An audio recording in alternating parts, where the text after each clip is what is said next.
क्या वो 9 रबीउल अव्वल को अगर था तो खुश था? 5 साल का बच्चा था, उसका बाप एक दिन पहले जहर देकर मार दिया गया, क्या वो खुश था इस दिन? औज़ु बिल्लाहि मिनश शैतानिर रजीम। बिस्मिल्लाहिर रहमानिर रहीम। शिया हज़रात, हुसैन राज़ी अल्लाह ताला अन्हु की शहादत का गम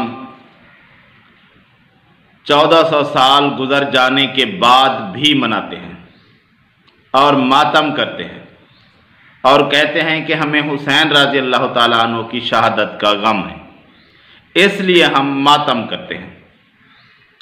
अच्छा भाई, जिस दिन शहादत हुई उसी दिन मातम कर लो? नहीं, काफ़ी दिन पहले शुरू करते हैं और काफ़ी सारे दिन बाद तक गम की कैफियत में रहते हैं, आखिर में जाकर 40वां मनाते हैं।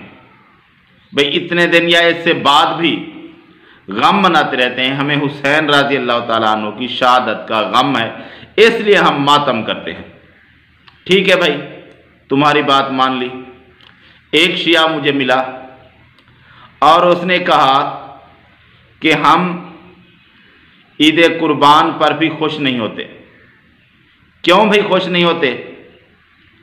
क्योंकि इन्हीं दिनों यानी 9 ज़िलहज को मुस्लिम बिन अकील को शहीद किया गया। अब बात शिया कहेंगे कि हम गम नहीं मनाते, ये तो मुझे पता नहीं है, लेकिन मुझे एक शिया मिला था, उसने यही कहा था कि हम ईद पर भी खुश नहीं होते कि इसी दिनों में यानी 9 ज़िलहज को मुस्लिम बिन अकील की शहादत हुई थी।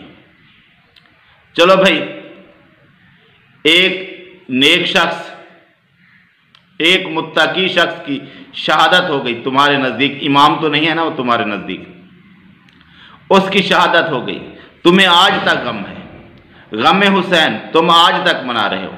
जो शख्स तुम्हारे नज़दीक मुअतबर है, उसकी शहादत है, उसकी वफ़ात है, तुम गम मनाते हो। फिर आ गया भाई 9 रबीउल अव्वल।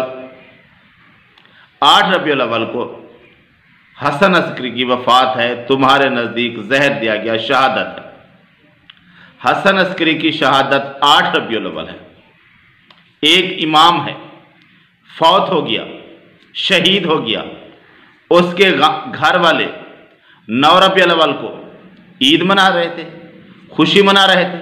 नहीं, गम में थे, दुख में थे। अब तुम्हें इस अपने 11वें इमाम का गम भूल गया कि 9 रबीउल अव्वल को तुमने ईद शुजा मना ली, ईद ज़हरा मना ली। क्यों? तुम्हें इस इमाम से मोहब्बत नहीं है? कहते हैं कि नहीं, 9 रबीउल अव्वल को सारे कातिल हुसैन राज़ी अल्लाह ताला अन्हु के कत्ल कर दिए गए थे,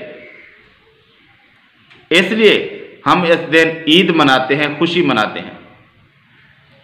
भी हो गया था, फिर तुम भी आगे ना मनाओगा?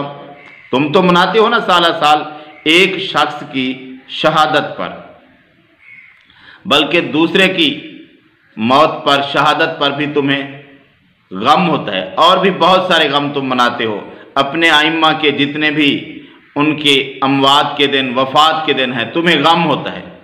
लेकिन एक बेचारा यही 11वां इमाम है, क्या तुम्हें इससे मोहब्बत नहीं है? क्या ये तुम्हारा इमाम नहीं था?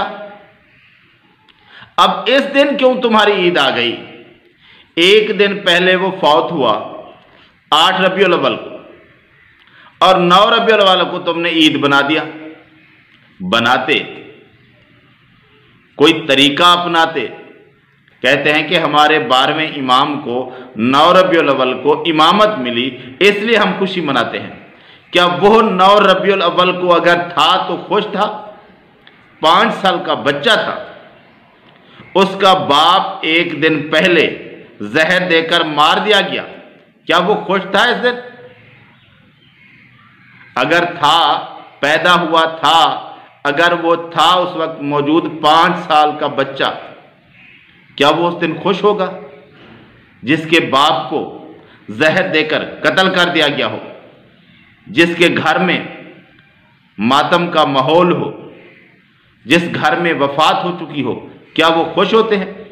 तुम्हारा 12वां इमाम जिस दिन गमगीन था, तुमने उस दिन ईद मना ली। शर्म नहीं है तुम्हें? तुम अपने इमाम के गम के दिन को ईद के तौर पर मनाते हो। कुछ तो सोचो। या फिर कहो कि गम मनाना नहीं होता। अगर गम मनाना होता है तुम्हारे दीन के मुताबिक, तुम्हारे मजहब के मुताबिक, तो जिस दिन तुम्हारा 12वां इमाम गमगीन था, उदास था, परेशान था, उसके बाप को जहर देकर कत्ल कर दिया गया था, तुम उस दिन ईद का दिन मनाते। शर्म नहीं आती तुम्हें?